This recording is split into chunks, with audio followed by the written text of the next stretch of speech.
Assalamualaikum warahmatullahi wabarakatuh dan salam sejahtera. Kita teruskan dengan program Bicara at Museum buat kali keempat. Sudah tentunya pelayar di luar sana telah siap bersedia. Saya Rosidah binti Abdullah selaku moderator bagi program Bicara at Museum, anjuran Muzium Tekstil Negara di bawah Jabatan Muzium Malaysia. Seperti program-program yang lepas, kita masih lagi bersiaran secara maya melalui Zoom meeting dan secara live menerusi Facebook rasmi Muzium Tekstil Negara. Kali ini akan dihidangkan santapan minda yang lebih menarik dan boleh jadikan panduan kepada peminat seni tekstil yang ingin mengetahui lebih lanjut lagi. Mohon ambil perhatian. Sekiranya terdapat sebarang pertanyaan, pelayar boleh mengajukan soalan menerusi ruangan chat melalui Zoom meeting dan ruangan komen di Facebook Muzium Tekstil Negara yang akan menjawab sebaik sahaja sesi perkongsian berakhir oleh panel penceramah. Untuk memulakan program ini, ingin saya memperkenalkan panel penceramah yang akan berbicara dengan tajuk Keunikan Citra Busana Melayu Kain Puja Potong. Orangnya tidak terlalu tinggi dan tidak terlalu rendah. Kulit sawo matang, pandai bergaya dan sentiasa tersenyum. Panel penceramah tersebut adalah Puan Nani Hartina binti Ahmad. Mari kita berkenalan dengan Puan Nani Hartina binti Ahmad.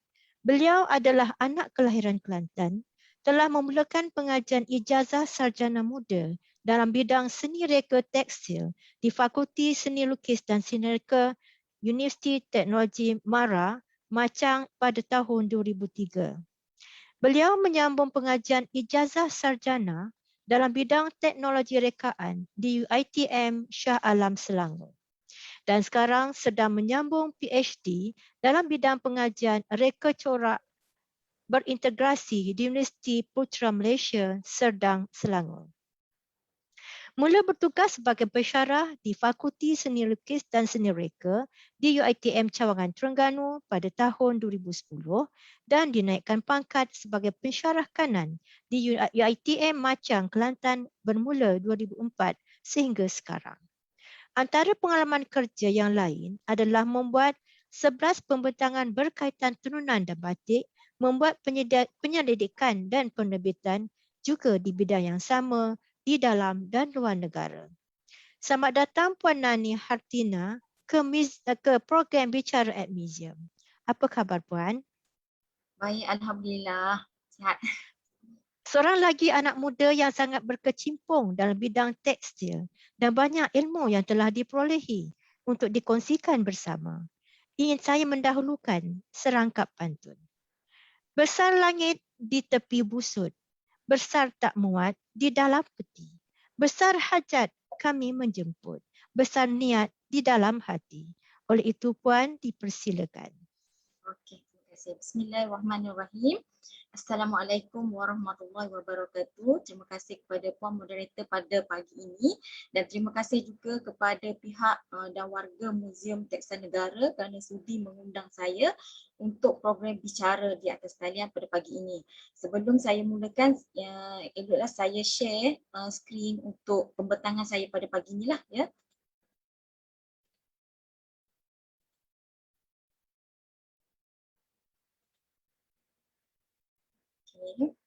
Okey, untuk mengupas dengan lebih lanjut kajian saya, sebenarnya ini adalah kajian saya yang saya hasilkan iaitu keunikan citra busana Melayu kain pucuk potong. Okey. Sebelum saya bercerita mengenai panjang mengenai citra busana kain pucuk potong yang saya buat kajian ni, saya sebenarnya tertarik mengenai kain pucuk potong apabila saya merasakan rupanya kain pucuk potong ni berasal daripada tanah Melayu dan terutamanya sekali berasal daripada negeri pantai timur iaitu Kelantan. Okey, so seperti mana yang ketahui, saya rasa ramai yang di luar sana tidak macam pernah lihat tapi macam tidak mengenali sangat bagaimana rupa kain punca potong. Okey, sebelum tu saya ingin menceritakan, mengklasifikasikan definisi sebenarnya apa sebenarnya kain punca potong. Okey. Seperti mana yang kita ketahui, kain ini adalah merupakan sejenis kain tenunan tempatannya yang panjang dan berbentuk kain lepas. Ia mempunyai dua struktur utama iaitu badan kain dan punca kain yang mana ia ditenun menggunakan warna-warni. Kalau mengikut catatan daripada arwah Azaz Aziz mengatakan kain ini menyerupai kain warna sayap burung pekaka iaitu warna-warni yang penuh girang.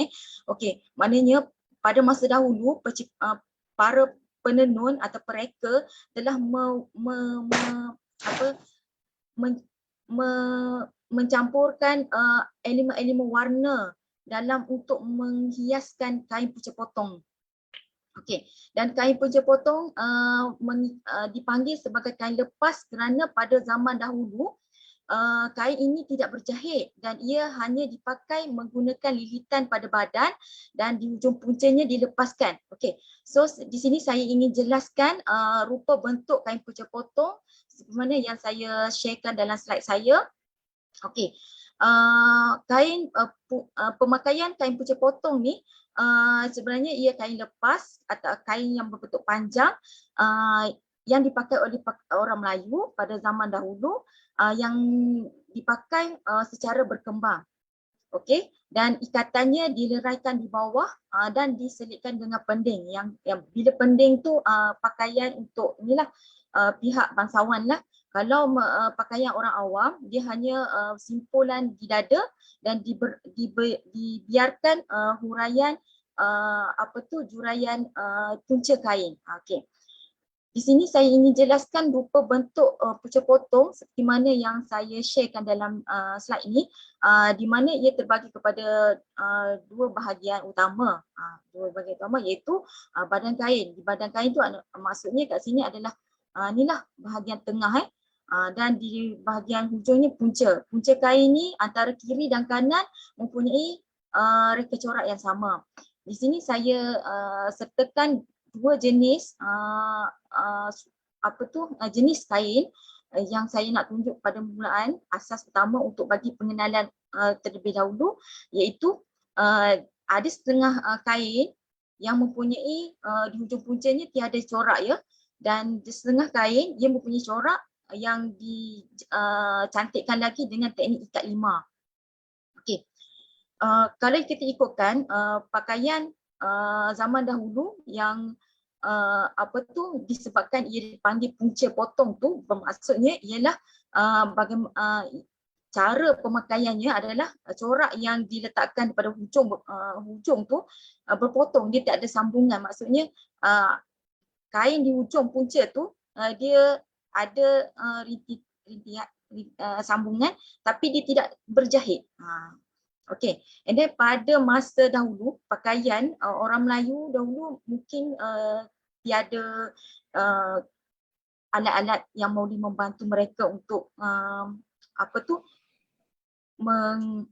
mencantikkan lagi untuk menjadikan sebagai pakaian. Okey, jadi mereka memakai pakaian yang berbentuk busana kain punca potong ni sebagai kembar, sebagai penutup kepala dan sebagai samping lah kalau bagi lelaki. Okey, seterusnya saya tunjukkan warisan busana Melayu. Okey, so seperti yang kita ketahui, kalau kita sebut je negeri Kelantan dia sinonim dengan Cik Siti Wang Kembang, iaitu pemerintah zaman 1610 hingga 1677 abad ke-17, yang mana ciri-ciri pemakaian kain punca potong ni telah dipakaikan oleh baginda yang saya juruskan kepada pemerintah Kelantan, iaitu Cik Siti Wang Kembang, yang memakai 3 helaian kain, iaitu kain punca potong, kain lima dan congkek. Maksudnya di bahagian atas baginda memakaikan kain punca potong dan ditutupi dengan kain songkek dan kain lima sebagai kain sarung. Okey, dan keindahan kain ni tiada tolok bandingan lah. Kalau sebagai seorang ratu, hiasan motif reka coraknya sangat sangat tersusun lah. Maknanya para penenun atau pereka zaman dahulu memang khususkan untuk para bangsawan atau diraja khususnya mempunyai estetika yang menarik. Okey. Bagi yang mengenali rupa bentuk kain punca potong, sebenarnya dia ada setengah kain punca potong ni yang tiada motif dan setengahnya yang ada motif. Okey. Dan reka corak yang terhasil adalah daripada penyusunan benang dengan panduan warna yang dicelup untuk membezakan corak warna tanah. Tanah tu maksudnya pada bahagian badan dan pada hujung kainnya tidak bersambung. Okey. Okey, so setelah saya membuat kajian, saya dapati kain punca potong ni sebagai busana terawal. Sebab bila kita relatekan dengan pemakaian cik setuang kembar, so cara pemakaian ni pada zaman dahulu, saya relate kepada zaman dahulu yang mana ia berkembar dan dianggap sebagai pakaian wanita Melayu tertua. Okey, ia diamalkan pada abad kurun ke-15 dengan memerlukan sehelai kain panjang bersimpul kuat pada ikatan di bahagian dada dan pada zaman dahulu pada wanita Kelantan dan juga kawasan Patani bahagian selatan Thai berkembang untuk menggunakan kain lima lepas yang bercorak jejari ketam. Jejari ketam tu yang ada pada bahagian pengapit antara punca dengan badan kain, dan mereka juga memakai kain kelubung ataupun kain selendang panjang untuk menutup kepala dan bahu mereka. So kalau dahulu dianggap ni contoh adalah saya ambil daripada koleksi Jabatan Muzium Malaysia yang mana pada zaman dahulu sebelum adanya baju pakaian wanita Melayu telah memakai 3 helaian lah, iaitu kain sarung, kain punca potong dan selendang. Okay, manakala bagi lelaki pula mereka memakai kain punca potong ni sebagai samping, kain sebar di atas kepala dan serta dia letakkan pada bahu. Sebab di sini saya akan huraikan klasifikasi antara rekaan asas kain punca potong sehingga rekaan yang eksklusif. Maksudnya eksklusif tu hiasan kain punca potong ni sangat menarik lah. Maknanya dihiasi dengan motif-motif yang ni lah. Okey. Dan wanita Kelantan pada zaman kurun ke-20 tu perubahan dahulu memang mereka memakai secara beginilah, secara berkembar. Tetapi setelah terdapat pemerintah Sultan telah menyuruh wanita telah memakai pakaian lengkap. So maksud lengkap ni ialah berbaju lah.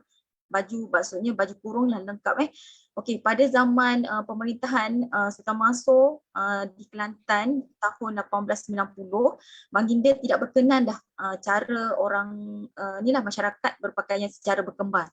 Okey, so baginda telah menyuruh wanita berpakaian lengkap. Okey, so sekiranya ada mereka yang masih lagi berkembar dan masa tu mereka akan dihukum dengan sapuan lumpur. So maksudnya begitu ketat pada zaman dahulu perubahan pakaian busana ni daripada ia berkembang kepada pakaian lengkap. So pada zaman dahulu juga negeri Kelantan telah menyuruh wanita berpakaian lengkap lah, menutup inilah semualah tubuh badannya Okey. Dan pada zaman dahulu pendatang yang datang ke tanah Melayu telah melihat wanita-wanita Melayu suka memakai perhiasan diri. Maksudnya berhiaslah, maksudnya ada bunga di kepala, ada hiasan pada reka corak kain tu. Okey. So seterusnya saya pergi kepada jenis-jenis tenunan. Okey, saya ingin ceritakan jenis-jenis tenunan yang ada pada zaman dahulu, yang mana seni tenunan ni merupakan salah satu yang dihasilkan merupakan membentuk identiti. Okey, so masyarakat dahulu iaitu para penenun, dia menghasilkan kain punca potong ni ada elemen-elemen tertentu. Maksudnya ada etikanya, dia tak boleh sewenang-wenangnya. Maknanya penghasilan kain tu dia ada khas. Kalau contohnya kalau untuk orang bawahan, kainnya direka macam ni. Nanti saya akan huraikan seterusnya dalam slide ni. Lepas tu kalau untuk bangsawan, direka khas untuk macam ni. Okey. Dan kain pucuk potong juga kita lihat ditenun menggunakan alat tradisional yang dinamakan kek Melayu atau kek siam. Kek Melayu ni maksudnya menggunakan kek yang sama macam songket lah. Ada dua karat tu, dan kek siam 4 karat lah. Okey, ia merupakan tenunan di alam Melayu yang dihasilkan di Kelantan, dan mengikut kajian yang saya lakukan, kain pucuk potong juga terdapat di Patani, Thailand, yang mana pada zaman dahulu hubungan Kelantan Patani sangat rapat, sebab kita tahu sebab masa tu di bawah, kalau ikut zaman sejarah, Kelantan Patani di bawah kerajaan Langkah Sukar. Okey, so hubungan Kelantan Patani ni dengan negeri-negeri di Kepulauan Nusantara ni berlaku pada sejak abad 12 hingga ke 19. Okey. Dan sayangnya setelah saya mengkaji, melihat dan mencari artifak-artifak, saya panggil artifak kain pucuk potong ni, sayang sampai sekarang penghasilan ataupun pembuatannya tidak lagi dilakukan. Begitu juga saya telah pergi ke selatan Thailand, saya tanya kepada pihak di sana pun, sayang kain ini sudah tidak dikeluarkan lagi, dihasilkan lagi. Saya tak tahu kenapa, mungkin generasi sekarang hanya melihat kain ini sebagai hasil tinggalan sejarah. Okey. Saya nak ceritakan sikit, kepupusan kain ni adalah disebabkan tiada generasi. Saya dah bertanya kepada mereka yang terlibat, yang ni saya tanya kenapa kain ni tidak lagi ditenun. Lepas tu ada yang mereka yang cakap kain ni mungkin nenek moyang mereka mungkin sampai mak ke, sampai nenek ke, dia tersekat. Maksudnya dulu mungkin nenek moyang pernah adalah generasi tenun, tapi generasi sekarang ni dia sudah tak ada. So dia hanya simpan sahaja kain-kain tersebut. Dan untuk pengetahuan semua, proses untuk menghasilkan kain ni sangat rumit juga, sebab dia kena memerlukan penghayatan, pemahaman macam mana nak pasang benang semua. So mungkin disebabkan kerumitan proses penghasilan tersebut, maka generasi tu mereka tak nak mewarisi. Tapi sayanglah bagi kami penggiat seni, macam merasakan alamak rugilah tak belajar kan. Okey. So menurut kajian juga terdapat di petani Thailand pun sama, mereka pun masih lagi tengah mengumpul kain-kain lama dan cuba untuk mengembalikan proses pembuatannya. Okey. Proses pembuatan kepupusan disebabkan ialah mereka tidak mengetahui teknik pembuatan. Macam mana nak susun teknik ikat, teknik losengnya, susunan warna-warna. Mungkin para penenun sekarang yang ada pun hanya tenunan songket sajalah dan tenun biasa. Maksudnya tenun kain ni lah. Untuk menghasilkan pucuk potong pun mereka hanya menggiling kepala lah. Macam mereka hanya tahu okey ni hasil tinggalan nenek moyang mereka, tapi mereka tidak tahu untuk menghasilkannya. Okay, warisan seni sebenarnya harus diturunkan generasi ke generasi. Memang kita cakap macam tu, tapi bagi keluarga mereka, bila dah arwah nenek moyang mereka meninggal, so mereka macam tak ada dah inisiatif untuk menghasilkan kembali. Okey, so seterusnya saya ini menjelaskan, di sini saya terangkan ada 4 jenis tenunan, iaitu tenunan kosong, biasalah tenunan kosong, biasa, dan tenunan bercorak, tenunan berikat dan tenunan bersongket. Okey. Untuk menjelaskan lagi, saya ingin ceritakan tenunan biasa. Apa tenunan biasa tu? Sebenarnya tenunan biasa ni adalah tenunan yang tidak mempunyai reka corak motif yang tertentu pada kain. So hanya ditenun sahaja, biasa. Maksudnya plain kain tu satu warna ditenun yang tiada apa-apa penghasilan motif, dan gabungan warna pun tiada, kosong. Mungkin mereka buat untuk pakaian asas lah. pada masa dahulu. Dan selepas itu barulah mereka berfikir okey, untuk menghasilkan, untuk mencantikkan kain, maka mereka telah menghasilkan tenunan bercorak lah. Yang ni iaitu gabungan benang warna yang diselang-seli. Dia akan letaklah warna mana, warna merah ke kuning ke, so berselang-seli pada loseng, benang loseng, and then barulah mereka menenun pada benang pakan.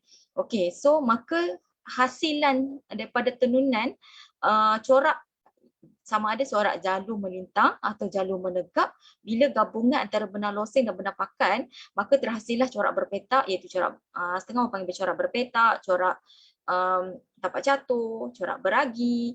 Okey, semua ini adalah bergantung kepada penenun, ilham penenun tu, macam mana dia nak gabungkan warna-warna yang ada pada kain tenun sekarang lah.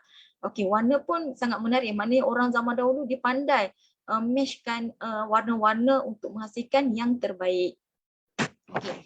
Dan di Kelantan, sehingga hari ini perusahaan tenun dianggap perusahaan kecilan yang diusahakan dari rumah ke rumah lah. Dia tak ada perusahaan besar lah. Dan sayangnya setelah saya melakukan kajian, saya telah lihat generasi yang mewarisi tenunan ni sangat dah semakin kurang di Kelantan. So hanya ada di, kalau siapa tahu di Kelantan, ada di bahagian Kota Baru, iaitu bahagian Penamban. Kalau ikut sebenar sejarah yang telah saya kaji, kalau dahulu di Kelantan, di bahagian Tumpat, sangat ada industri tenun, dan sebahagiannya yang kita selalu tengok dalam buku, dalam tu catatan di bahagian ni lah, Kampung Penambang Kota Baru. Okey, so sayangnya kalau ikutkan saya tertanya sebenarnya di mana sebenarnya punca potong tu ditenun. Tapi sayang responden yang saya temu bual tu, mereka tak dapat detailkan kat mana sebenarnya kain punca potong ditenun. Tapi yang saya dapat information, kain lima Kelantan ditenun di bahagian Tumpat, iaitu di kawasan kampung, kata saya kampung Pokeli, kampung bahagian tepi sungai Kelantan. Okay, and then pada masa dahulu tak sangat masyhur lah kerana kemudahan mereka dapat bahan mentah seperti benang, seperti pewarna, alat tenun daripada pedagang-pedagang yang datang. Sebab sepanjang kajian saya dapati kalau kawasan tenun kebanyakan berada di pesisir pantai, sungai. Sebab apa? Sebab mudah mereka mendapatkan bahan mentah seperti benang lah, saya cakap tadi, benang, pewarna, alat tenun. Sebab jalan air dahulu digunakan sebagai jalan utama. Sebab pedagang-pedagang yang datang, jadi mereka bawa bahan-bahan alat tenun, bahan benang untuk diguna pakai inilah oleh penduduk tempatan untuk menenun kain. So maknanya hiasan-hiasan ni adalah elemen daripada hasil mereka lihat berkongsi tekstil antara pihak luar dengan pihak masyarakat tempatan. Sebab pada masa dahulu sangat famous lah jalan air, sama ada jalan laut ataupun jalan sungai. Disebabkan itulah perusahaan tenun sangat maju di kawasan pesisir air. Sebab itulah saya cakap tadi, dia mudah untuk dapatkan bahan-bahan. Okey.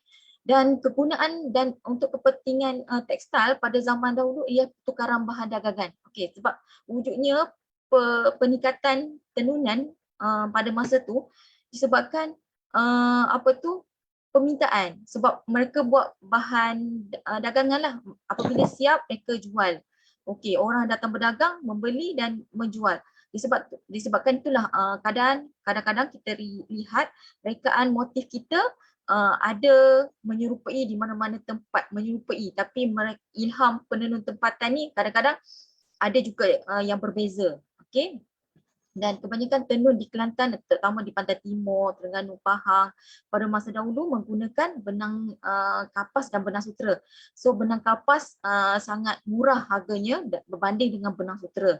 Okey, so dalam kain punca potong terdapat penghasilan bahan daripada kapas dan juga sutera. Kebanyakan yang daripada kapas ni adalah tenunan yang sangat biasalah. Kebanyakan khusus untuk orang awam, dan tenunan yang menggunakan benang sutera kebanyakan untuk orang bangsawan lah. Sebab dia sangat cantik, sebab dia ada kilauan apa tu, kilauan sutera yang menampakkan lagi kecantikan. Okey. Dan seterusnya tenunan berikat itulah tenunan ikat lima lah, yang seperti mana kita ketahui. Okey, dalam kain pucuk potong pun terdapat juga tenunan ikat, yang ada elemen ikat lima, dan seterusnya tenunan bersongket lah yang dihasilkan pada masa hari inilah. Okey. Dan di sini saya ingin menceritakan sedikit pasal mengenai struktur kain pucuk potong dengan lanjut sikit. Okey, saya ingin menjelaskan juga kalau kita bercerita negeri Kelantan ni sinonim dengan tanah serendah sekebun bunga, yang mana pelbagai hiasan seni tenunan yang ada pada negeri ini tenunan bercorak, sama ada bercorak, sebab di Kelantan pada zaman dulu telah menghasilkan tenunan biasa, bercorak, berikat, songket, tapi sekarang ni hanya tinggal bersongket saja. Lima dengan tenun bercorak semua ni tak ada dah tidak ada dihasilkan lagi. Okey. Dan kain-kain ini sungguh cantik dan mempunyai nilai estetikanya yang sangat tinggi lah. Dan aktiviti tenunan yang diwarisi oleh orang Melayu tempatan dipercayai merupakan kemahiran turun-temurun daripada warisan nenek moyang mereka, dan diwarisi daripada kerajaan Melayu Langkasuka dahulu lagi lah, pada zaman kerajaan Patani. Dipercayai wujud zaman dahulu lagi. Okey. Dan dahulu pakar sejarah telah membuktikan bahawa Langkasuka dan petani telah menakluk membuat hubungan dengan Melayu. Okey, so dipercayai dan kraft ini sangat sinonim lah dengan budaya mereka zaman dahulu, dan kain tenun ni sangat dijadikan sebagai pakaian harian mereka. Okey, so kita lihat kepada struktur kain pucuk potong. Yang ini saya telah buat ilustrasinya, yang mana saya bagikan kepada dua jenis ya. Yang mana sebelah kiri saya iaitu tenunan biasa, kain pucuk potong tenunan biasa, yang mana bercorak badannya adalah bercorak petak, jalur di bahagian punca, dan terdapat sedikit di bahagian pengapit kain tu ada ikat lima. Okey, dan di sebelah kanan saya, yang ni sangat eksklusif lah, iaitu dihiasi dengan di badannya ada gabungan corak lima dan corak inilah corak petak, dan di hujung puncanya ada ikatan lima yang sangat menarik. Okey, kita tengok seterusnya ya.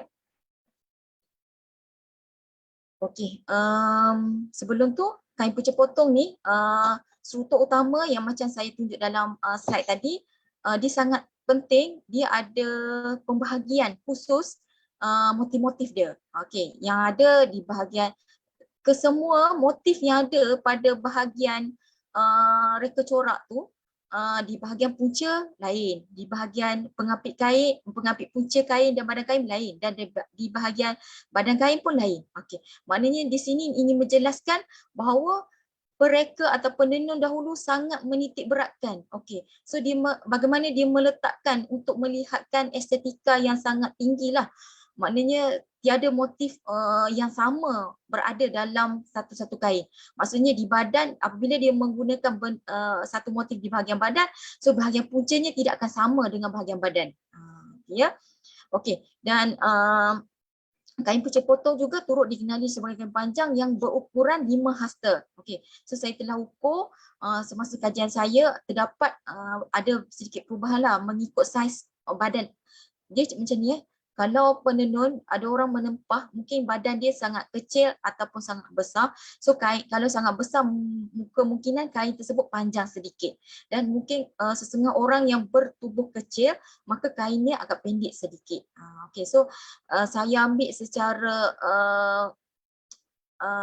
general bahawa kain pucuk potong mempunyai 5 hasta, kira-kira 200 panjang dia, dan lebar dia adalah 80 cm. Dan umumnya dipakai oleh masyarakat Melayu Kelantan pada zaman dahulu, antara sama ada lelaki dan wanita lah. Dan kain pucuk potong juga biasanya menggunakan benang kapas yang ditenun menggunakan teknik 2 karat dan ada juga terdapat 4 karat. Okey. Okey, manakala menggunakan benang sutera ni teknik 4 karat lah. Sebab kadang-kadang kalau kita lihat secara detail pada permukaan kain terdapat efek ataupun ni berbentuk diamond. Maksudnya berbentuk dia dalam dalam dia menenun dia telah menghiaskan permukaan dengan meletakkan benang-benang yang disusun dengan cantik untuk menampakkan permukaan kain tu. Permukaan kain supaya nampak dengan jelas efek yang ada pada permukaan kain. Okey. Dia berbeza ya. Kain pucuk potong yang ditenun menggunakan benang sutera dan di kain pucuk potong ditenun menggunakan benang kapas. Okey. Dan kebanyakan rata-rata saya jumpa kain pucuk potong ni lebih pada berwarna-warni lah, lebih pada 5 warna lah. Jarang saya jumpa warna yang ni. Okey, so kita lihat kepada jenis-jenis kain pucuk potong ini adalah koleksi daripada Abdul Hanan, daripada sahabat saya daripada Selatan Thai. Yang ni adalah kategori yang pertama lah saya huraikan kat sini, iaitu mempunyai corak petak tunggal yang mana saiz petaknya adalah sama. Dia tak ada kecil besar, dia ada sama saja. Dan kain ini tidak mempunyai motif. Dia hanya simple saja. Dan kebanyakan warna terdapat yang ada pada kain ini adalah antara 2 atau 3 warna sahaja. Dia tidak menggunakan lebih. Yang ni mungkin kain untuk pakaian harian orang bawahan dan kain ni sangat murah lah. Mungkin untuk orang yang kurang bermampu untuk membeli kain yang cantik, so mereka memadai memakai kain yang ni. Okay, so kain ni pun ada banyak jenis lah. Banyak color. Tetapi warnanya sangat simple, hanya 2 atau 3 warna sahaja. Okey. Dan seterusnya adalah jenis kain pucuk potong yang kedua yang saya klasifikasikan, yang mana yang ni adalah bercorak petak penuh. Saya panggil petak penuh, di mana pada badan kain punca ni, kain pucuk potong yang diselangi corak ada kecil dan ada besar. Okey. Dan hiasannya selebar 2 cm pada bahagian pengapit kain. Okey, ni saya telah zoomkan bagi jelaskan bahagian pengapit kain, pengapit punca dan badan kain yang ditenun menggunakan corak ikat 5. Menjelaskan kat sini, penenun mencantikkan lagi ragam hias yang ada pada kain pucuk potong ni untuk ikat 5. Okey, kain ini ditenun dengan warna-warni dan ia menggunakan benang sutera iaitu 4 karat. Okey, so kalau tengok secara detail kain ini ditenun dan akan nampak efek-efek yang ada pada permukaan kain. Okey. Dan seterusnya kain yang ini adalah kain yang mana yang tadi badan kain adalah kosong. Yang ini pula badan kain bercorak ikat 5 dan di bahagian puncanya jalur saja. Okey. So kain ini punya ragam hias corak 5 pada badan diselangi dengan corak berpetak. Manakala bahagian puncanya bercorak jalur. Kain ini pun ditenun menggunakan benang sutera yang mempunyai 4 karat. Okey, juga ditenun dengan warna-warni. Okey, so kalau kita lihat dengan detail rekaan motif pada kain ni sangat menarik lah. Dan pada permukaan kain ni ada corak diamond. Saya cakap diamond tu maksudnya dia berbentuk segi 4 yang pusaran, ibarat macam bentuk siput lah pusaran dia. Okey. Dan seterusnya adalah jenis-jenis kain pucuk potong, iaitu ni koleksi daripada Mr. Joang yang saya buat kajian di rumah beliau, yang mana kain ini bercorak petak. Dia bertukar. Yang ini bercorak petak kembali kepada badan tapi dihiasi ikat 5 penuh pada bahagian punca kain. Okey. So manakala ragam hias ikat 5 ialah diselitkan dengan motif pucuk rebung, bunga pucuk, motif pagar istana. Lepas tu ada jugalah motif-motif bunga renik. Dan kain ini ditenun dengan penuh inilah warna-warni lah. dan gabungan warna yang sangat menarik. Maknanya orang zaman dahulu tu dia tenun, dia berfikir cara apa tu efek yang akan terjadi apabila gabungan warna-warna ni ya. Okey. Dan seterusnya adalah koleksi daripada Muzium Negeri Kelantan. Yang ni mempunyai ragam hias corak 5 di badan kain dan di punca kain. Yang ni sangat eksklusif lah. Badan apa tu corak-corak yang dihasilkan. So mungkin generasi terkini berfikir dia tak nak mewarisi generasi nenek moyang mereka sebab mereka susah untuk menghasilkan, sebab penghasilan sesuatu kain ni makan masa. Dia tidak siap dalam masa terdekat. Biasanya makan bulan sebab bagaimana proses penyusunan benang, proses pewarnaan benang, proses mengikat dan proses memasang benang pada kit tenun dan proses menenun. So proses-proses tersebut telah memakan masa. So disebabkan itulah mungkin generasi yang ada sekarang ni mereka ambil mudah, tak apalah nanti kita beli. Sebenarnya sayang kalau kita rasa kalau kita mewarisi generasi tenun, kita ada nenek kita, moyang kita yang ni, elok kita mengembalikan lagi warisan tenunan kita. So sekarang mungkinlah mereka-mereka penggiat seni mencari kain-kain lama ni untuk disimpan sebagai koleksi supaya ia tidak terhapus macam tu saja. Okey. Dan seterusnya adalah saya pergi kepada motif dan corak ya. Okey. Seperti mana yang kita ketahui, yang ni adalah koleksi daripada Mr. Jong. Okey, motif adalah hasil susunan. Motif adalah satu bentuk visual yang mana ia adalah satu, apabila ia digabungkan dia menjadi corak. Okey.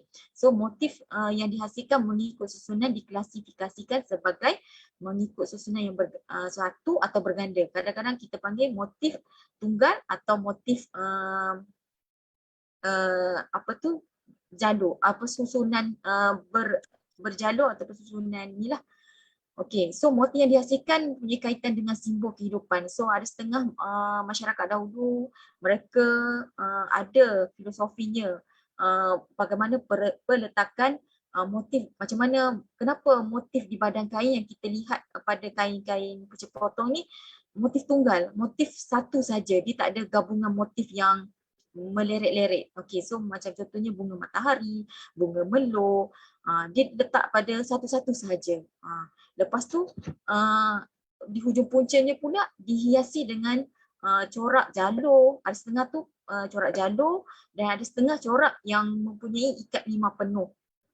Dan corak ni bererti susunan dan gabungan motif yang disusun dengan gaya tertentu seperti susunan tegak, melintang, jalur, disebabkan oleh teknik proses penggabungan lah. Maka corak ni berlaku dan disebabkan gabungan pertembungan antara benang loseng dengan benang pakan, maka terhasillah corak berpetak iaitu corak beragi.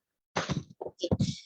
Motif merupakan unsur visual. Okay, so maksudnya kat sini unsur visual kita boleh tahu penenun ni sebenarnya nak buat motif apa. So kita dapat rupa bentuk visual, contohnya sebagai motif bunga melur yang diambil oleh penenun sebagai motif yang disusun dalam rekaan. So kebanyakan motif-motif dan corak yang dihasilkan oleh para penenun tempatan, mereka mengambil di sekitar tempat tinggal mereka saja. Okay, so kebanyakan itulah motif-motif yang dihasilkan berbentuk flora, fauna dan terdapat juga bentuk alam benda. Alam benda ni seperti kuih-muih, alat peralatan, dan kalau alam fauna ni maksudnya binatang. Ada motif tapak ketitin, motif unduk-unduk laut, motif pucuk rebung berbentuk ayam. Okey. Dan kebanyakan simbol-simbol ni hasil daripada ilham mereka, sama ada hasil rupa bentuk yang ada di sekeliling mereka ataupun terdapat juga hasil khayalan. Mungkin khayalan ni maksudnya bukan khayalan juga, mungkin dia dapat inspirasi daripada seperti contoh bunga sinar matahari. Okey, kita lihat okey matahari bersinar, macam mana nak ilhamkan. Okey, so di situlah uniknya penenun zaman dahulu mewujudkan motif yang bernama sinar matahari, bunga sinar matahari. Okey.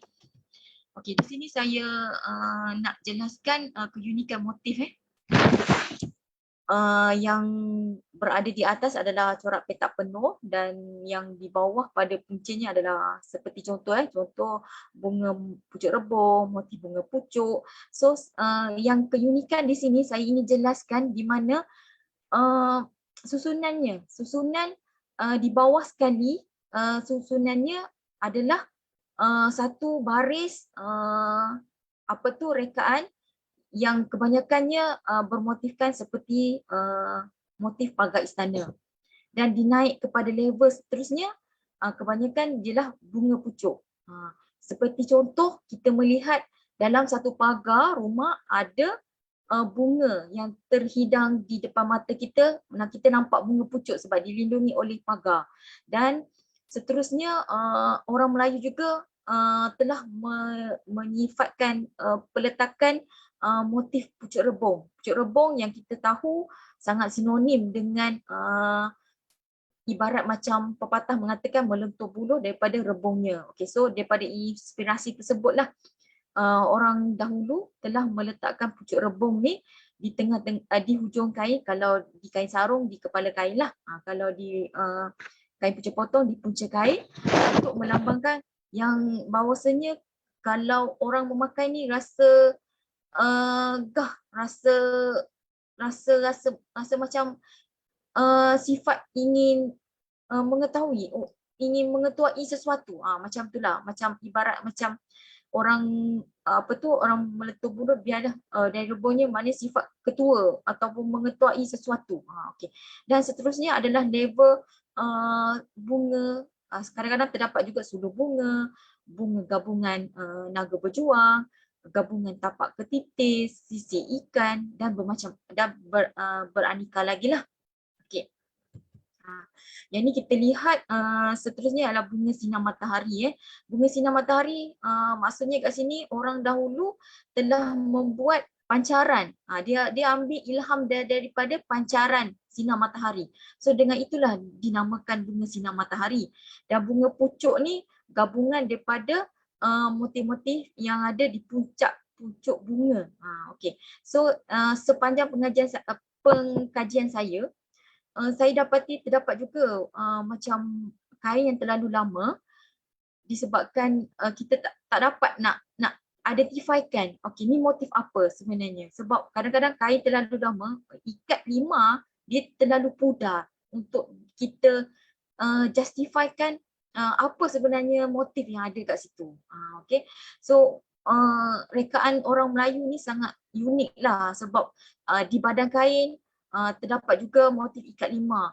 So bagaimana pencipta rekaan tersebut cuba menyerapkan gabungan elemen lima dengan elemen petak. Okay. Dan ni antara motif-motif yang selalu terdapat pada kain pucuk potong lah, yang selalu saya kaji, yang saya terangkan, seperti bunga sinar matahari, bunga melup, pucuk rebung, pakai istana, bunga pucuk. Yang ni bila saya lihat je kain pucuk potong tu, okey saya dapat ni lah klasifikasi dah. Sebab kebanyakan kain yang dihasilkan sama, cuma berbeza dari sudut warna.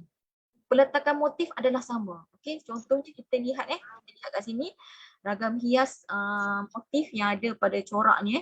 Okey, so kita lihat kat sini peletakan sepanjang kajian saya dapati terdapat dua jenis reka bentuk ragam hias pada punca kain, iaitu di sebelah kanan saya itu koleksi daripada Mr. Jong, yang mana dia hiasi level-level pada hiasan kain pucuk potong tu ada elemen pucuk rebung. Elemen pucuk rebung, bunga pucuk, pagar istana, sisik naga berjuang, tapak ketitis, semua dia ada. Dia susunan dia. Dia susunnya sangat menarik, yang mana dia ada motif yang kecil pergi kepada motif besar, pergi kepada besar sikit iaitu pucuk rebung, dan pergi kepada motif yang bersambung lah, sulur bunga lah maksud saya, dan pergi satu level lagi yang badan kain. Dan di tengah badan kain pun ada juga terdapat elemen motif seperti potong dadu, diselangi dalam tapak catur. Dan di sebelah kiri saya iaitu koleksi Jabatan Muzium Malaysia, yang mana yang ni kita lihat bila kita comparekan, kita bandingkan antara gambar sebelah kanan dan kiri ni, yang sebelah ni dia tiada pucuk rebung. Kenapa tiada pucuk rebung? Yang tu saya tak dapat justifikasikan lagi sebab masih lagi dalam kajian. Yang ni diletak dalam teluk berantai. Maknanya motif-motif bunga kecil di dalam teluk berantai dan diselangi dengan di bawahnya sekali ada juga motif pagar istana, dan di hujung atas sekali ada level berbentuk diamond lah, berbentuk yang kadang-kadang dapat saya justifikasikan dan kadang-kadang saya tak dapat sebab kadang kita lihat kabur. Kadang-kadang kajian saya ada yang dapat daripada informal berbentuk visual gambar sahaja, dan ada yang saya buat kajian berbentuk kain di hadapan mata saya. So bila ada kain di hadapan mata saya boleh mengkaji dengan lebih detail lah, melihat daripada tekstur dia, daripada susunan motif dia, dan daripada inilah susunan daripada susun atur, macam mana mereka pada zaman dahulu telah menghasilkan kain pucuk potong ni. Okey, di sini saya ingin jelaskan juga penghasilan kain pucuk potong ni telah menggabungkan sebab dia ingin menampakkan nilai estetika yang ada pada kain, so digabungkan dengan teknik ikat lima. Tapi badannya still lagi bercorak petak. Okey. Dan teknik ikat lima ni merupakan teknik wave ikat yang mana benampakannya diikat diikuti motif dengan susunan corak. Okey. Maknanya benampakan dia diikat sebab kalau sepanjang kajian ada, tapi di Tanah Melayu ni terutama di Kelantan kita tak buat tenunan ikat berganda. Berganda tu maksudnya tenunan benang loseng pun ikat, pakan pun ikat, nanti dia akan bertemu. Okey. Tapi yang ini adalah ikat pakan yang mana dia diikat pada benang pakan sajalah. Mungkin benang losengnya adalah bentuk ni lah, tapak catur okey.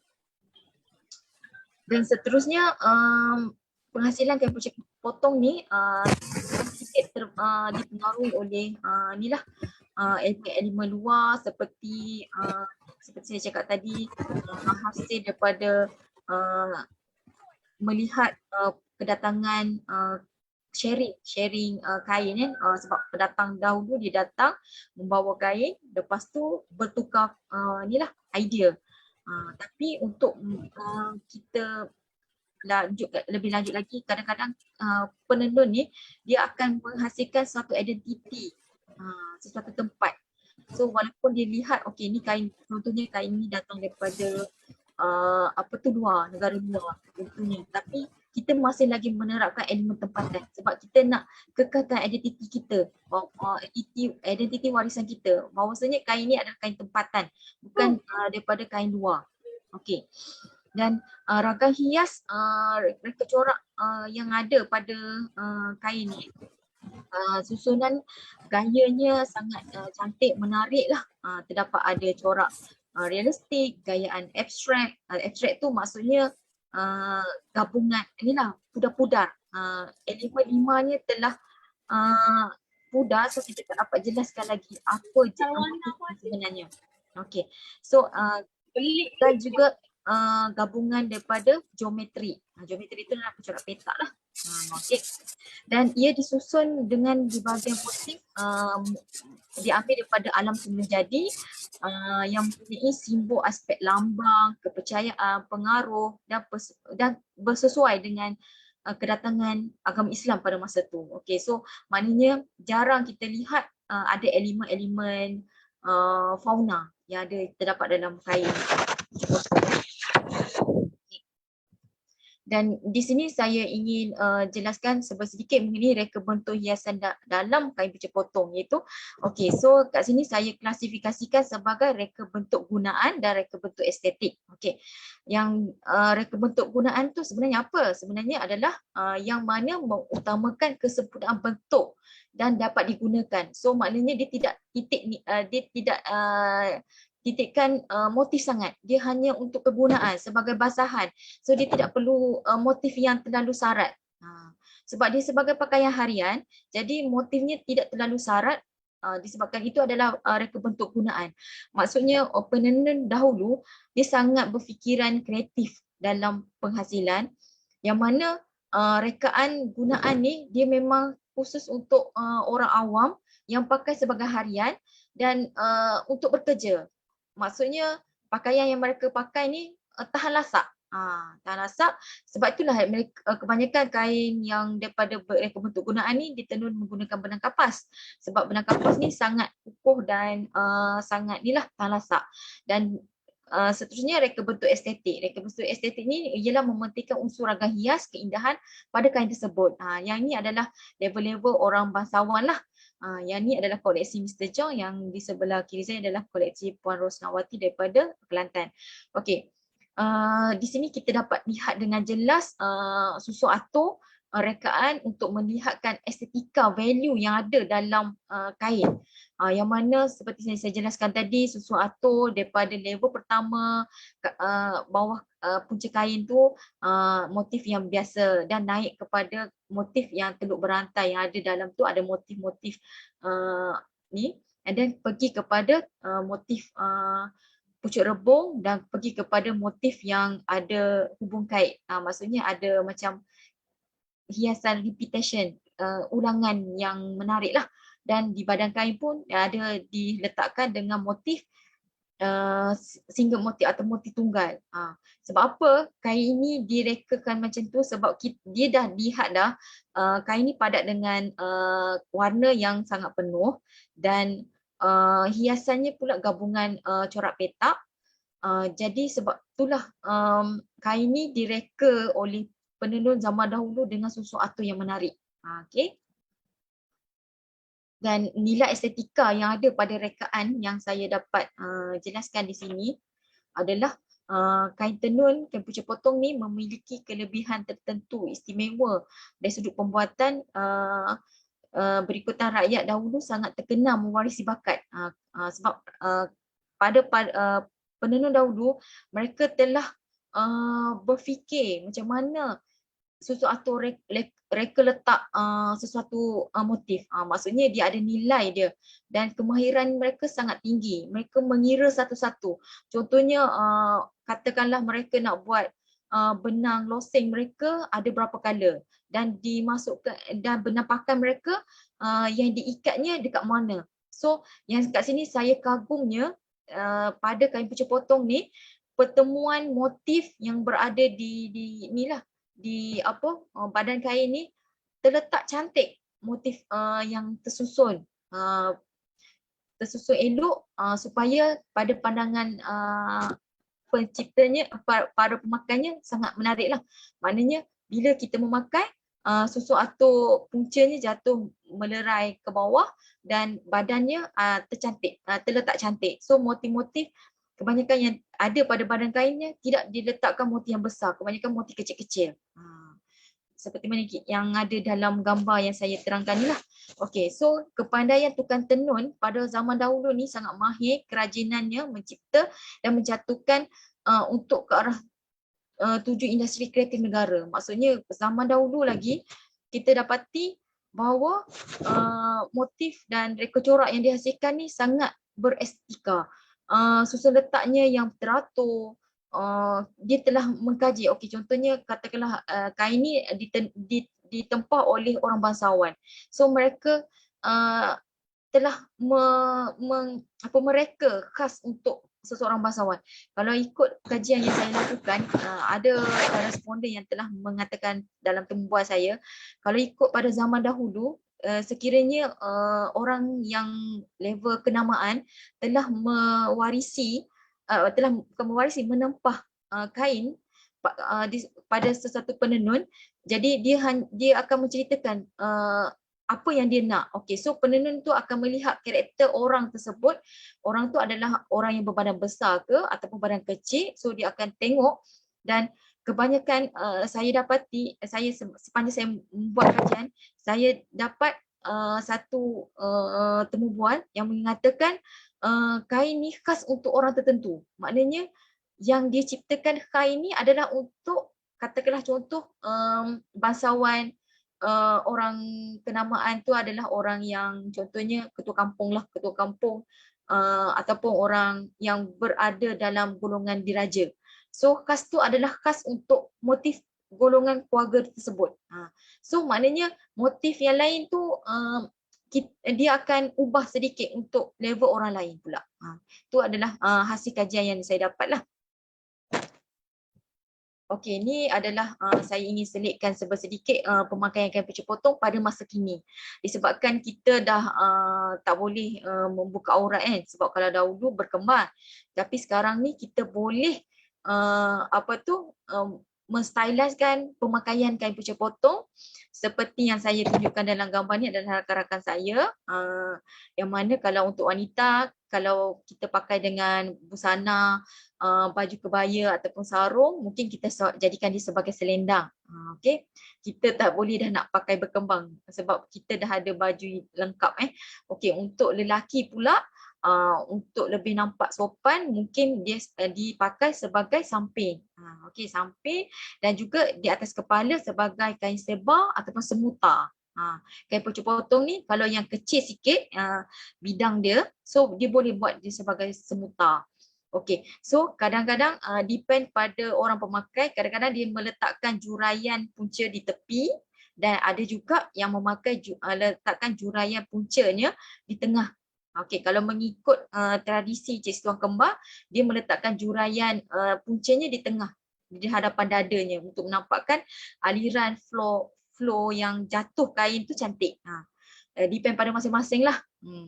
Okey, so saya juga dapat makluman daripada rakan-rakan yang saya temu bual, daripada informal saya mengatakan kain ni dikumpul oleh para pesilat, sebab mereka mengatakan bila mereka bersilat mereka rasa selesa dengan kain pucuk potong sebab dia tidak bersambung, jadi langkah silatan mereka bebas.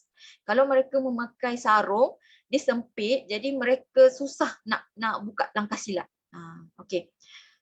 So ni gambar-gambar daripada kawan-kawan saya lah, ataupun informal-informal saya yang ada di sepanjang kajian saya, sama ada di selatan Thailand, di Kelantan, Terengganu, Pahang, Kuala Lumpur sendirilah. Okey.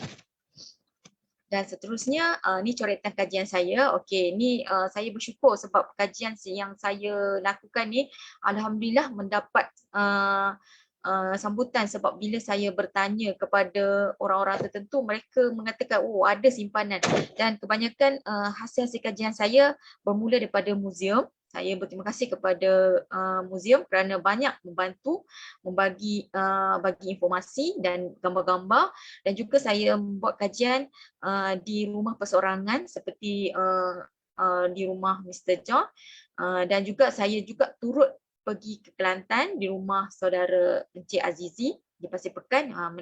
Beliau pun adalah pengumpul kain, sebab dia rasa satu tanggungjawab untuk mengumpul, dan sebab nak bagi generasi yang akan datang ni ada dapat melihat.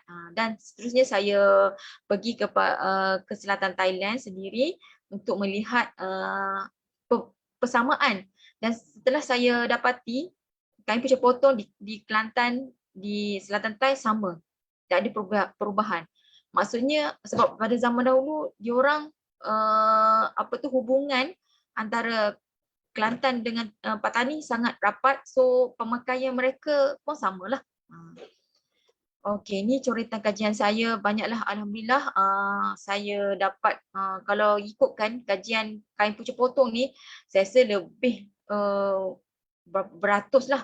Tapi ada yang terkoyak, ada yang corak limanya pudar, Dan terdapat juga, tapi saya kagum kain pucuk potong walaupun lama tapi warnanya masih kekal, terutamanya warna yang striking, warna yang terang, striking maksudnya terang, masih lagi macam ibarat macam baru ditenun. Tapi wahal kain tersebut adalah kain lama sebab penggunaan warna. Di sini saya tekankan bahawasanya penenun zaman dahulu telah membuat busana ni, busana kain pucuk potong ni sangat sangat-sangat mempunyai nilai estetikanya lah. Saya dapat contoh nilai estetika yang sangat menarik dari sudut warnanya, motifnya, ragam hiasnya, proses teknik membuatnya kita dapat lihat. Kainnya ditenun agak inilah jarang lah ia koyak kecuali disimpan dengan tidak rapat lah. Pas ke apa ke kan. Okey, seterusnya adalah kesimpulan. Okey, so sini saya ingin simpulkan bahawasanya busana tenunan Melayu merupakan kesenian yang tersendiri yang perlu kita pelihara. Sebab jika kain-kain ini telah memang betul kain ini dah pupus, tapi kain ini ada lagi dalam simpanan perseorangan, simpanan muzium, tapi kita perlu ketengahkan sebab kain ini sangat cantik dan mempunyai estetikanya yang tinggi. Dan kain ini diciptakan oleh orang Melayu kita. Okey. Dan setiap kebudayaan yang mempunyai kesenian dan identitinya sendiri. Ibarat pepatah mengatakan tak lapuk di hujan, tak lekang di panas. So saya menyeru kepada generasi yang akan datang, kepada semua penggiat seni, kalau jumpa kain ni simpanlah daripada keluarga masing-masing. Maksudnya mungkin dia jumpa, ni rupanya pernah dengar ni, kain pucuk potong ni, kena simpan. Sebab semasa kajian saya lakukan, terdapat juga ahli keluarga yang tidak mengenali kain ni. Mungkin mereka buat kain yang tidak bernilai. Sebagai contoh, maaf saya katakan, mereka letak begitu saja. Kadang-kadang terkena hujan. Yang paling saya kesal bila mendengar, diorang buat balut buahan. Kalau saya pergi selatan Thailand hari itu, responden yang mengatakan semasa temu bual, dia ambil kain ni daripada keluarga mereka sebab mereka tak mengenal, dia ambil buat balut buah nangka. Sayang. Sebab mereka tak kenal, dia ingatkan kain tu kain tak ni lah, yang tinggi lah. Okey, so saya rasa ini saja daripada saya. Sebelum saya menutup ni, saya ada serangkap pantun. Lebat daun bunga Tanjung, berbau harum bunga cempaka, adat dijaga warisan disanjung, barulah terpelihara khazanah bangsa. Okey, saya tutup. Assalamualaikum.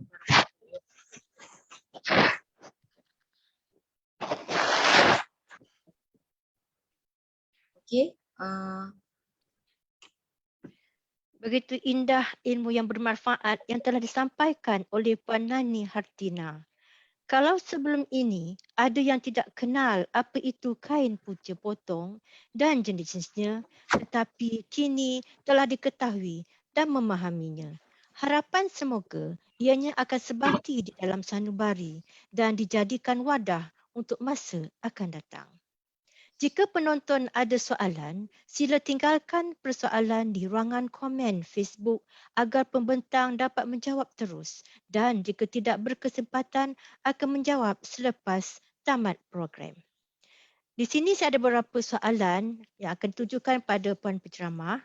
Antaranya adalah pertama daripada Encik Muhammad Reza, iaitu soalannya, boleh Puan jelaskan berkenaan istilah unsur diamond atau buntut siput yang terdapat di atas permukaan kain pucuk potong jika ada foto atau ilustrasi yang memudahkan pemahaman.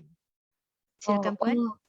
Okey. Macam ni untuk pengetahuan tuan yang bertanya, okey, saya menerangkan kecantikan kain pucuk potong yang berbentuk diamond saya cakap tadi adalah di mana permukaan kain yang ditenun menggunakan 4 karat. Okey, kalau penenun dia tahulah terdapat 2 karat dan 4 karat. Okey, tu 2 karat ni berbentuk benang yang diangkatnya 2 je lah.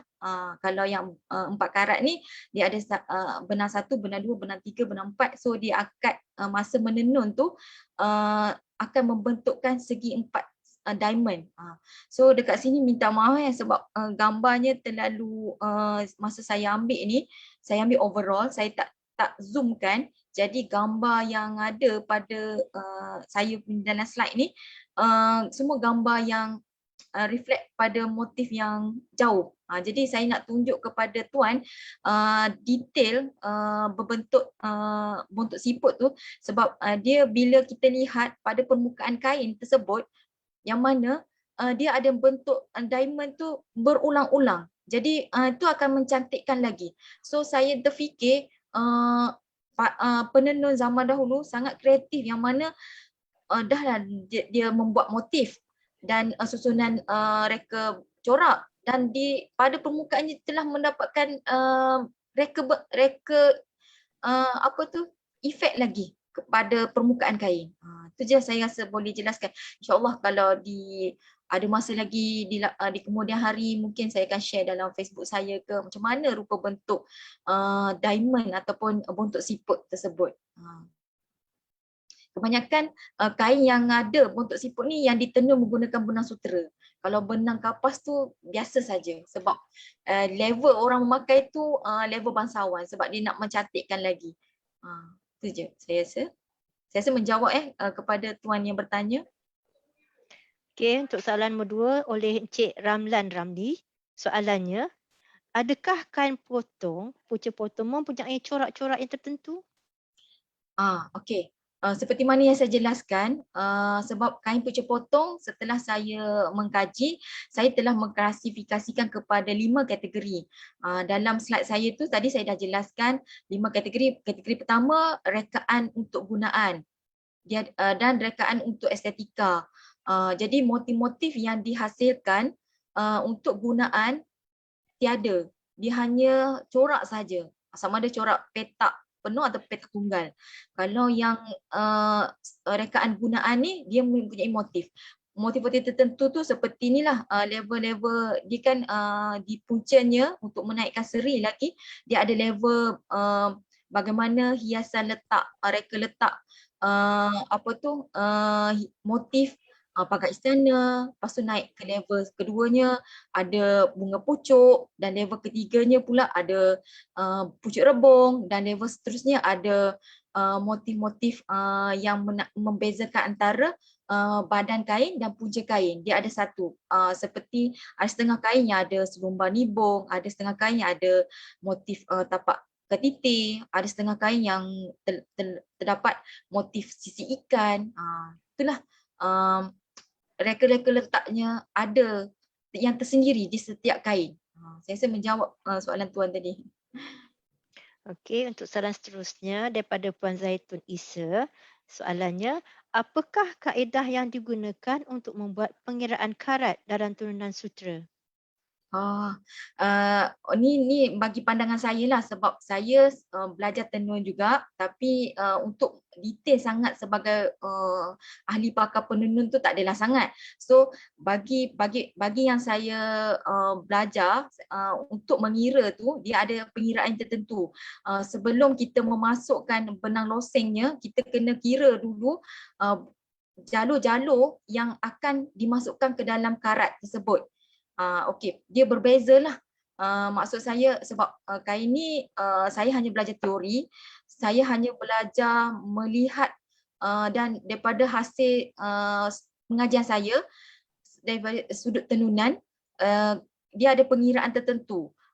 Di sini dapat sifatkan bahawa penenun dahulu untuk menghasilkan benang loseng tu untuk bagi nampak cantik sama saiz dalam badan kain tu dia ada pengiraan dia. Jadi saya nak cakap secara detail pengiraan tu saya tak dapat sebab saya hanya bertemu ramah dengan pengumpul kain sebab nak temu ramah penenun seperti mana yang saya cakap tadi saya tak jumpa penenun asal sebab kain ni kain lama.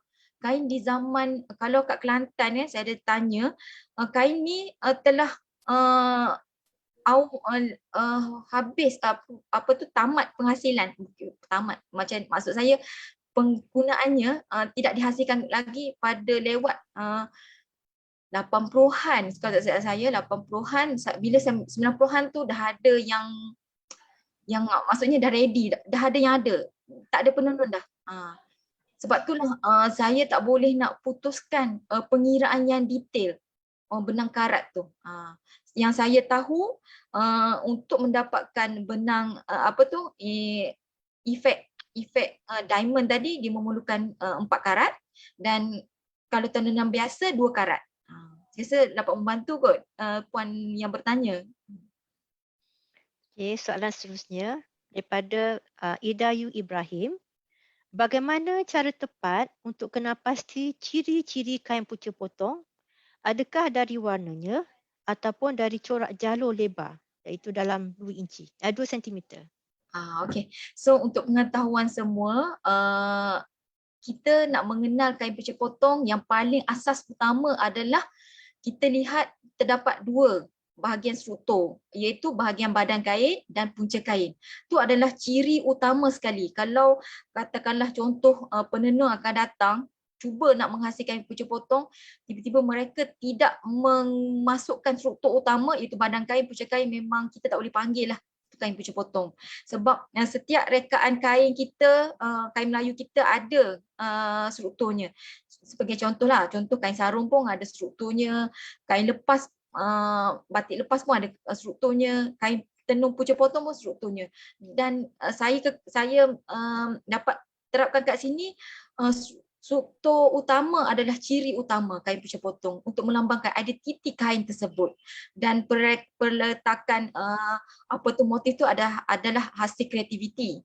Hasil kreativiti penenun. Maksudnya dia boleh menghasilkan, kalau dia nak pakai warna, tak kisahlah warna berapa warna pun, itu adalah kreativiti penenun. So kalau nak masukkan, dan satu lagi bila saya kajikan, saya dapati kesemua kain-kain yang saya temui, struktur punca dia, level-level yang ada motif tu sama.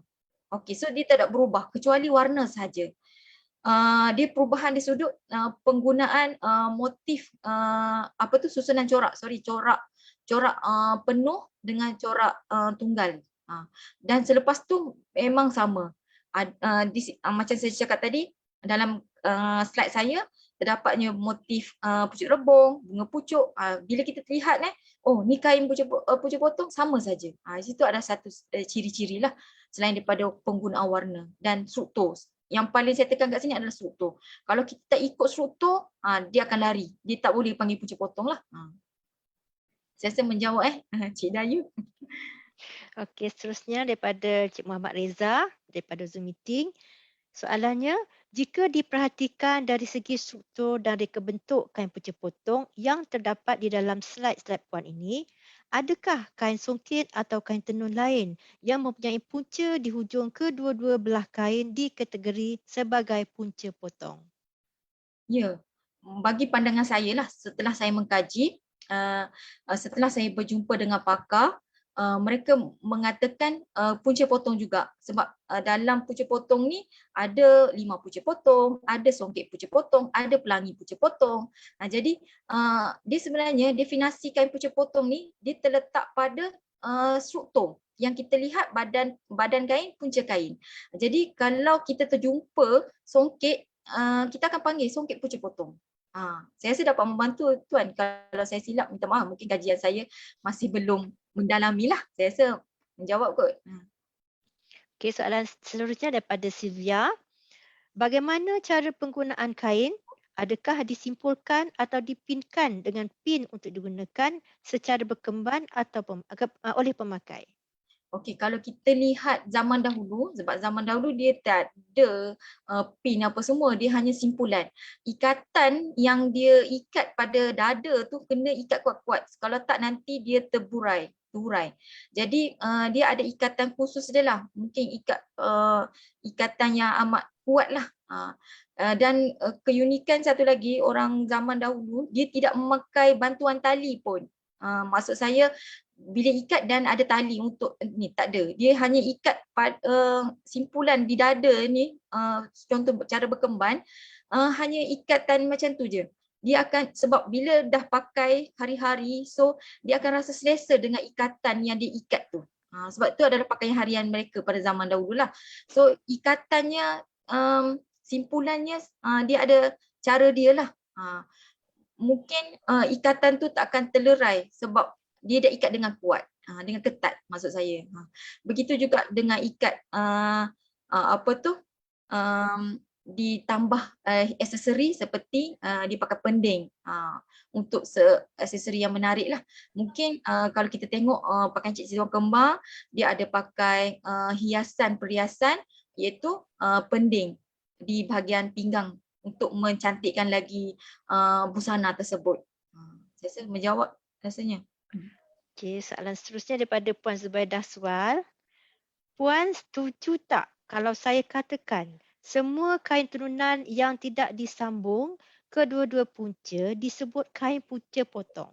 Maka itu disebut termsnya sebagai kain 5 punca potong, kain songkit punca potong, kain-kain yang puan paparkan tadi juga kita sebutkan sebagai kain corak tapak catur punca potong.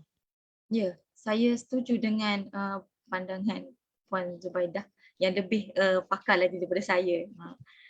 Biasanya ialah sebab yang seperti yang saya ceritakan tadi, sebutkan ni adalah untuk mengenalinya adalah kita tahu punca dan badan. Sebab itulah ada saya jumpa 5 pelangi punca potong, kain 5 punca potong, kain songkit punca potong, disebut nama-nama punca potong. Cuma dalam slide saya yang saya ceritakan susun atus reka corak lah, daripada reka corak kegunaan kepada estetika. Okey, soalan seterusnya daripada Facebook. Soalan pertama, orang yang sama ada 4 soalan ni Puan. Okey, daripada Cik Sabri Saad. Pertama, adakah motif-motif khusus yang membezakan kain punca potong Kelantan dan siam atau talent atau hampir-hampir sama sahaja? Terima kasih. Okey, sepanjang kajian saya, motif-motif khusus yang mengatakan okey ni Kelantan, ni Patani contoh kan. Bagi saya, setelah saya buat kajian, bila saya tanya, orang yang bagi information pun tidak dapat mengetahui secara detail okey yang mana kain ni Kelantan, yang mana kain ni adalah Patani. Cuma dekat sini yang saya tunjukkan dalam slide tadi, terdapat 2 jenis kain punca potong yang mana di hujung puncanya ada corak motif pucuk rebung, dan ada satu lagi motif yang tiada pucuk rebung, hanya ada motif teluk berantai. Yang tu saya tak dapat nak klasifikasikanlah perbezaan yang mana Kelantan, yang mana Patani. Sebab bila saya buat kajian tu, saya jumpa sama saja. Ada kat Kelantan pun macam ni, kat Patani pun macam ni. Bila saya tanya, mereka pun tak dapat menjawab dengan detail lah. Saya rasa dapat bantu kot. Soalan seterusnya, saya melihat warna-warna kain punca potong begitu vibrant atau terang. Adakah pewarna alam atau warna baharu digunakan? Terima kasih. Okey, pada pandangan saya sepanjang saya buat kajian, terdapat warna terang. Saya rasa warna terang yang dihasilkan mungkin penggunaan warna campuran warna chemical lah. Kalau warna alam, mungkin kita lihat warna yang agak pudar. Dia ada kain kan, ada warna yang macam bentuk merah bata, kuning lembut. Mungkin yang itu mungkin penggunaan warna-warna asli. Cuma penggunaan warna terang tu saya dapat katakan di sini mungkin mereka menggunakan warna tiruan lah, bukan warna asli. Sebab saya lihat sepanjang kain yang saya jumpai, memang kebanyakan warna-warnanya agak warna terang. Semua warna terang.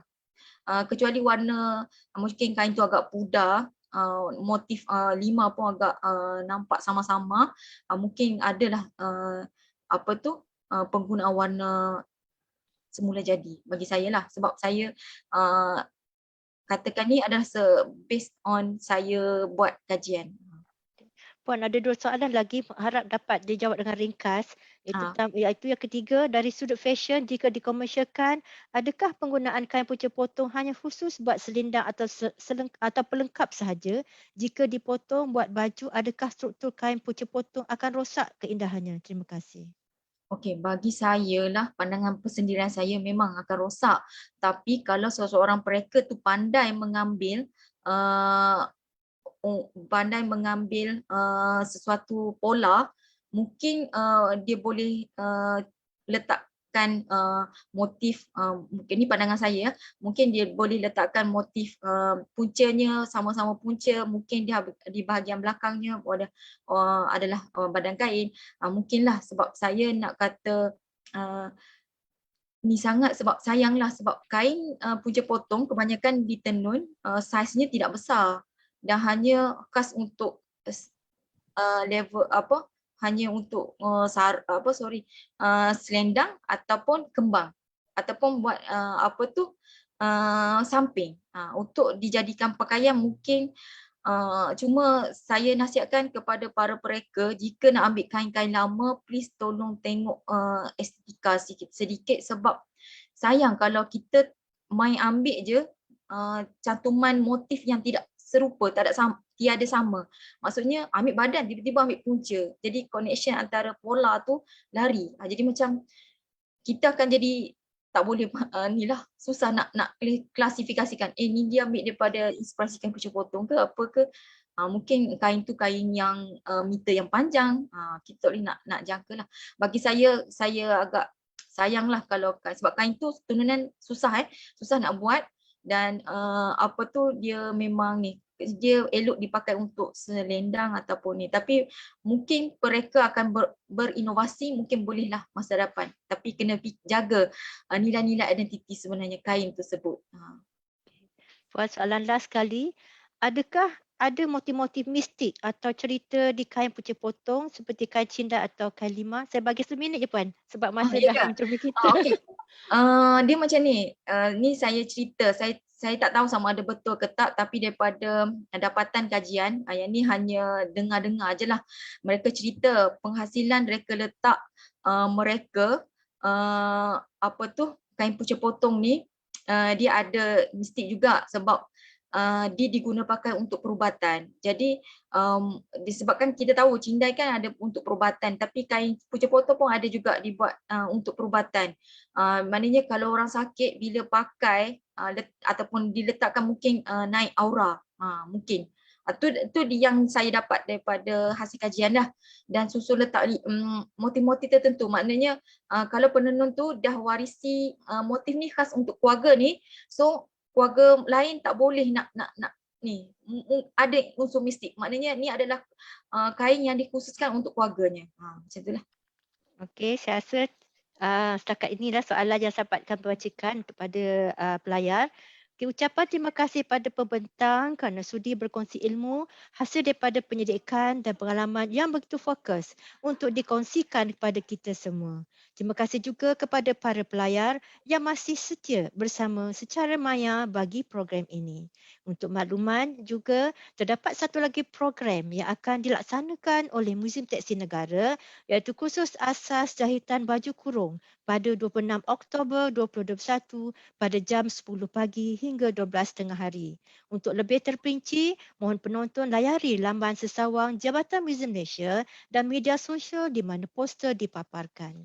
Kini tibalah masanya saya ingin mengundur diri. Mohon maaf jika ada kekurangan dari pihak penganjur dan sudahi dengan serangkap pantun. Di atas dahan burung tempua, melihat rusa tepi perigi. Salam perpisahan untuk semua. Di lain masa bersua lagi.